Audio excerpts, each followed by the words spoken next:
Good morning and welcome at the 69th International Festival of Contemporary Music of La Biennale di Venezia that started yesterday night with a great participation by the public. And we are here today in Sala Colonne of Ca' Giustinian, headquarters of La Biennale di Venezia. We greet all those who are here in presence and all those who are connected with us online on the website and the social channels of La Biennale. The artistic director of the festival, Caterina Barbieri, and we are celebrating today the Silver Lion of La Biennale Musica 2025.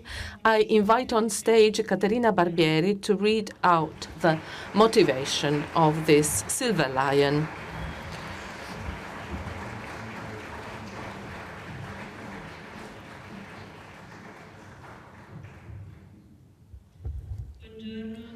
Good morning, everybody. I'm very happy today to be able to present the Silver Lion to the artist Chuquimamani-Condori for the innovativeness of their multidisciplinary research, which transforms music into an instrument of cultural resistance, where themes of identity, history, and transformation converge. A project affiliated to the Pacajaki nation and rooted in the indigenous Aymara cosmology, Chuquimamani-Condori's music blends Andean folk traditions with contemporary performance methodologies, creating maximalist sound collage which resist Western linear temporal conventions and reflect the indigenous roots of their cultural identity. With a career spanning over 2 decades, Chuquimamani-Condori, whose project is also known as Eliza Crampton, has developed an innovative approach to sound through the use of sampling, polyrhythmic structures, and futuristic melodic synths, redefining the boundaries between avant-garde, folk, club culture, and noise. On the occasion of La Biennale Musica 2025, Chuquimamani-Condori presented just yesterday The Cry of Our Guardian Star, a project commissioned by the festival in which water ceremonies from the past and the present resound together. A musical constellation of small boats crossed the canals of Venice just like a living organism. Musical composition came to life through the choreographed movement of the boats to culminate in a live concert by Los Tutanaka, the duo composed of the artist and their brother Joshua Chuquimia Crampton, in which folk and hyper-contemporary coexist, exploring themes of connection, love, and devotion. Thank you.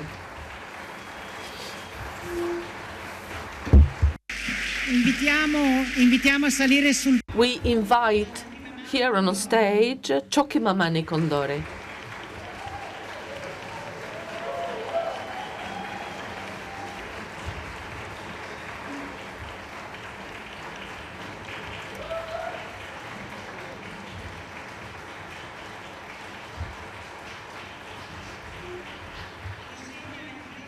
The award is presented by Tamara Gregoretti, a member of the Board of Administrators of La Biennale di Venezia.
Grazie.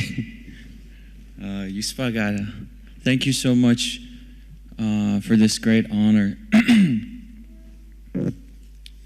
I'd like to thank the president of the Biennale, Pietrangelo Buttafuoco, and the Biennale board, as well as Francesca Benvenuti and Margherita Morucci. My sincerest thanks to Artistic Director Caterina Barbieri, whose vision brought our medicine across the policed world and who I've had the pleasure of getting to work with these past months. I dedicate this award to my brother, Joshua Chuquimia Crampton, whose sonic input has nurtured my ear since the songs were first brought to us in ceremony as children, along with our cousin Derek Greer. I love you. I am grateful for hearing the Scream with you. Thank you for attesting the Scream with me all these years. We have a saying in our maternal language, Aymara, that translates as follows. Hanyu, yakisinyakiti, kewanakata, hupanakaha, warawaranakana, umhatata, saranakapewa. Don't pity Kewa people or queer people because they walk looking at the stars. For us, the star is also inside, not just out there. Recall the thisness of thatness to reference Che Gossett and Eva Hayward. The star within is the guardian that we call Choke Chinchai. Long live the great Pakahake nation of Aymara people. Hayaya. Grazie.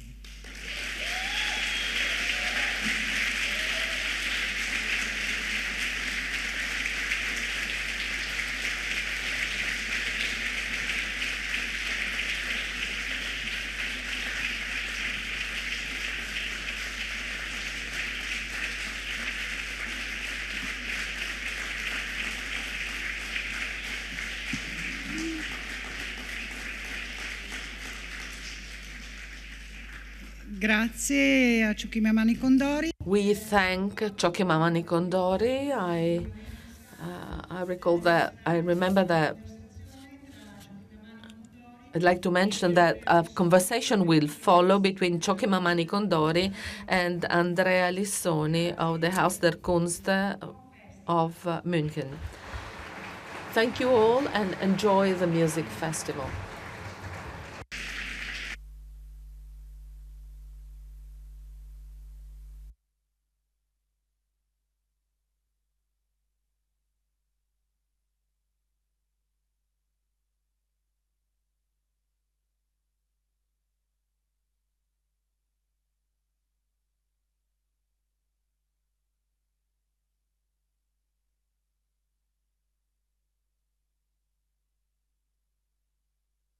Buongiorno, grazie a tutti. Good morning and thank you all for being here. I switch to English. Enorme onore essere qui. It is a great honor to be here, invited by Caterina, to be here with the Chuquimamani-Condori for a number of reasons. Not just for the importance of this award, the recognition for their work. Here, not only for the acknowledgement of your practice and your career and your story, and it's particularly wonderful that you've been agreeing on something you wouldn't normally do.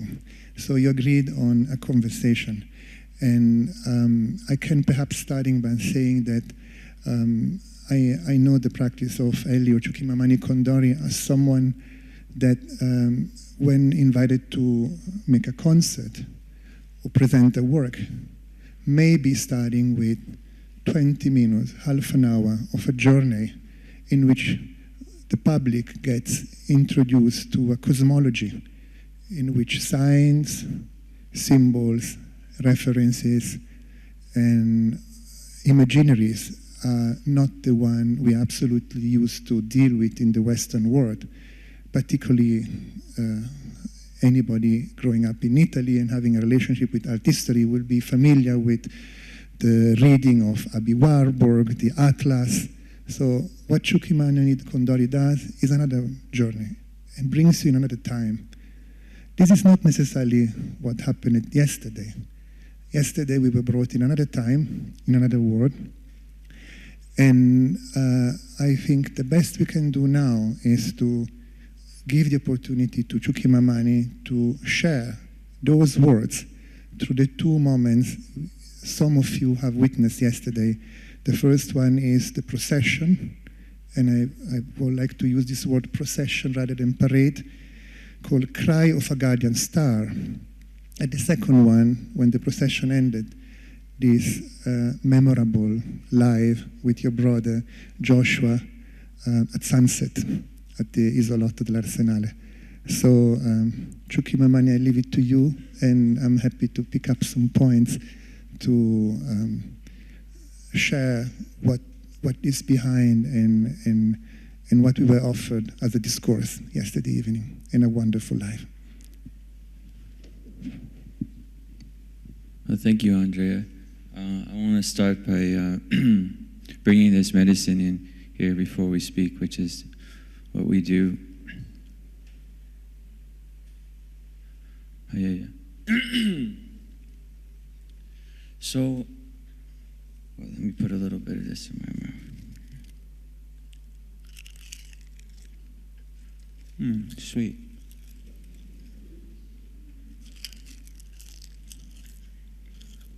Okay, so we're talking about the here. That one was for the ancestors. So here we'll give you a little more here.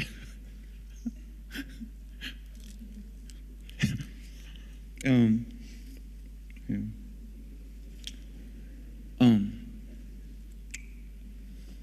Okay, so talking about the piece, when Caterina contacted me, it just seemed like everything fit into place. The title of the work, The Star Within, it connected to this work in the sense that for us, the star is what we call the cat, the feline, Chokechinchai, which for us as queer people, or they say Kewa or Keusa people, is the great Aymara chronicler Pachacuti wrote. It was the guardian, our guardian.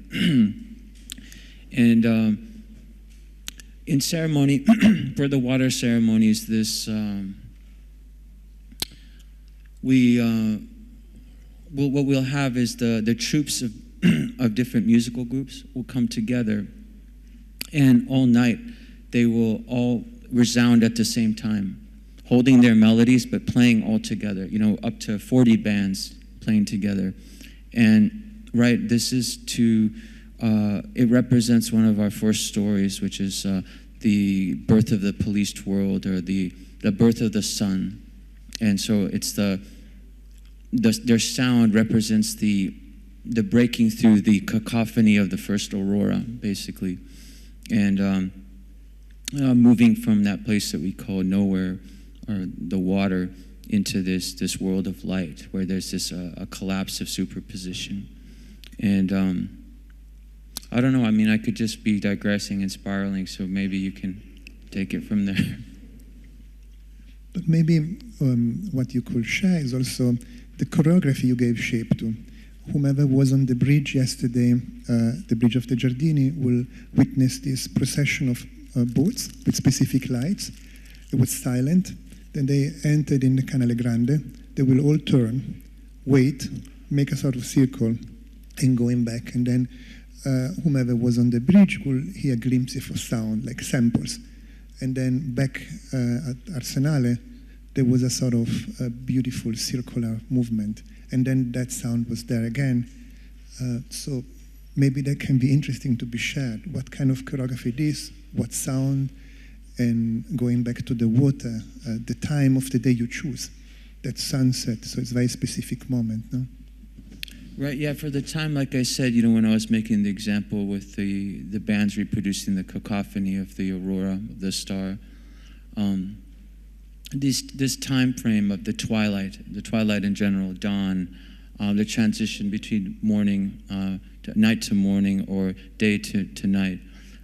For us, this one word for this is puruma, and the feline, or this is one of the what we consider animals of power, come from this place. our power is generated from this place because it represents this transition from the internal to the external, from the center of all things, Taipi, to the external world, which we could call, the Pacha, the space-time, the here and now. And so, in ceremony, when we do ceremony in this time of day, right, it's calling to that power and calling to those apus that give us that medicine. Really, I think I was using the word power, and medicine is probably more a better word for that. And one other beautiful point is the connection between the star within, that is so important for Caterina as a title, holding together this wonderful program, and the cry of the guardian star. Maybe it can be interesting to share something. Yes, as I mentioned in my speech, right, there's this great text that I think describes it well. It's not necessarily referencing our praxis in Aymara thought, but it's a good way to describe it. It's called the impossibility of that. And basically what it's saying is that speaking about inseparability, the impossibility of claiming that over there, right? That the star is within as much as it is out there, right? So when we have that phrase, don't pity queer people because they walk looking at the stars, right? We're not just talking, of course we're talking about the landscape, and there's this image of, gazing above and not even at your path. But also when we understand that with the star we're talking about something generated from the interior, there's like this looking within. For instance, the feline in some of our oldest languages of iconographic languages, the feline is represented as a decapitator.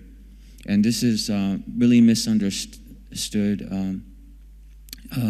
because violence is so often, a narrative of violence is so often, what would you say, inscribed in us from the historical anthropological perspective. But anyway, the feline is represented as a decapitator because the feline decapitates the body in order to center the heart as the mind, right? And so the head is replanted like a tuber in order to regenerate a new body and a new heart as well, right? And there's this image of the body, the headless body as well, like a tuber, where it changes the balance of, I guess it just changes the balance in general. And the feline, meaning the cat, is very present in details, and we were mentioning, we can also mention it at the moment, there's also a cat with you on your medicine bag. So perhaps you want to say something about that, because it can be interesting to share layers that we normally see as decoration, but in fact have deep meaning, and this deep meaning then you transmit through your music. Sure, yeah. Well, yeah, you can see the little feline. It's actually, I mentioned these animals of power, these from this transition place, and the cat is, of course, this, and so the cat is always transforming. It has avian transformations, reptilian transformations, amphibian transformations, insectoid transformations. And so in this instance, right, because it's coming from the center, it's part fish. And so you see the little fish there with the cat head. And the lines on this chuspa, or medicine bag, they are sort of like a representation when I was talking about the external and internal world, which usually is represented as a circle with another circle inside of it. And you could sort of imagine this as a flattened version of that, right? So we have the center, which, maybe theorists now would call nowhere. And then we go outwards, right? We have that twilight moment of Puruma, and then we have on the outer edges, the Pacha, the here and now. So now, without using your normal tools, projection and images, somehow we did what you normally do in a more profound way, like sharing all this cosmology and time with an audience. But actually, yesterday there was also a concert following this beautiful procession, which it was a commission, and I think was important because connected to the history of Venice, to a specific subculture, the subculture of barchini, this little boat. But then the concert took place, and that was a moment of marvelous sharing with the background of the sunset. How did you compose? How did you decide with your brother that concert to take shape? And is there any layer we could be aware that we all enjoyed when we were there, listening, dancing, relating, and connecting? Yeah, we just wanted to give a good show and not put too much thought into it. It is medicine for us, of course. Like I said, the styles of music we play are related to water ceremonies for us. And we play certain styles of country music and also urban ceremonial music. For instance, Huayno, Salai, Caporales. And for us, part of the project of that is also moving past this era where the state has made patrimony out of our ceremonies. And so when that happened, it created its own narratives and its own origin stories for them, often placing them in Europe and Africa in a way, and decentering the stories that we tell. And so I think that becomes an important message there. But I think since feeling is first, we always just center it on having a good show that can really be felt in the body. And maybe one important point for those that were there yesterday, you were having specific dresses that probably we are not able to codify, that we say in a very correctly folkloristic way. But what are these dresses, and why do you decide to dress them so proudly and specifically? Yes, this regalia, they call it chotas. And again, it's one of the dances related to the water ceremony time. And this is why we used it, because as you can see, the details are very amphibious. They're, they're kind of fishy. We don't actually play chotas style music, but we used these because it was the best regalia we could get at the time. And the association to the water ceremonies is to remind people that, although it is like a rock show, there is that, for us, it is deeply related to medicine and what we call aini, which is basically reciprocity. You could say the debt that we owe to our community, but also to the world for being given the gift of music by our grandparents. Mm-hmm. And one very personal question I have, being not being a visual-related person, is nevertheless one could just sample one sample that doesn't look matching with what guitar and electronics, so to say, were generating, which is this moment in which you will listen, DJ. No, so what is it? I know it, I recognize it. It brings me to another place. So what is this specific sample appearing occasionally? Yeah, of course. Yeah, this is related to, like I said, the style of Southern country music that we play. Huayno, it's such the spots are such a big part of Huayno culture. And, because right now we're not very budgeted to have a hype man. We sample a lot of those things. Wow.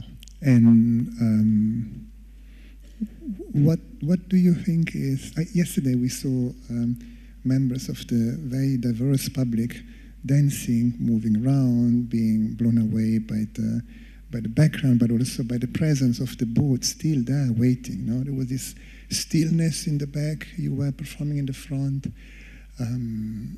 something potentially undanceable because it was also very noisy, but at the same time was sharing the idea of a possible rhythm.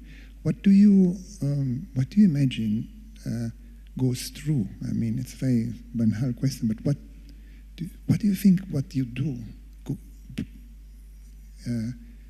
generates? No, makes. Is it true that it can transform, which is our hope? Yeah, again, we get booked a lot with noise artists and stuff like that because the idea of traditional or country music being this noisy is, unusual for most people. I think it's also exciting for them. One thing, as you mentioned, the installation again with the boats is what I really appreciated was just how much we were able to merge our medicine with the Venetian culture. I really enjoyed getting to meet the kids, and Caterina's whole vision just came together so smoothly.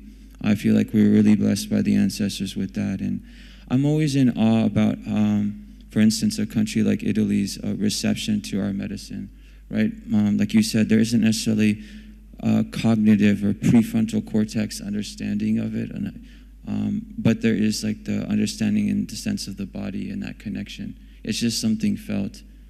It's innocent, and but it's also very profound and deep. And it's a mystery to me because I wonder, Italians here are supporting this medicine. These gods are coming back, to name that, and it's being uplifted by your people at a time when, I wonder how come I'm not with my people right now doing this. But there's something extraordinary and wonderful about that, considering the times. And again, we take it back to water, and we think of Mama Kota, Mama Kocha as the water as our mother, or as our foundation, as our home. The borders quickly dissolve, and again bring us to that no place that there is talk about, which is also where we generate our power from, where we generate, we become the medicine, I suppose. Well, I think no better words maybe to fade. We are, I think, extremely thankful for having made this exception and being in conversation, sharing your words. And I think everyone who was yesterday there could appreciate how, in fact, what you do, you both do, is a major way to contribute to transform. And I think we can only wish all of you to continue this journey with the Biennale. And thank you. Thank you so much. Thank you, Andrea.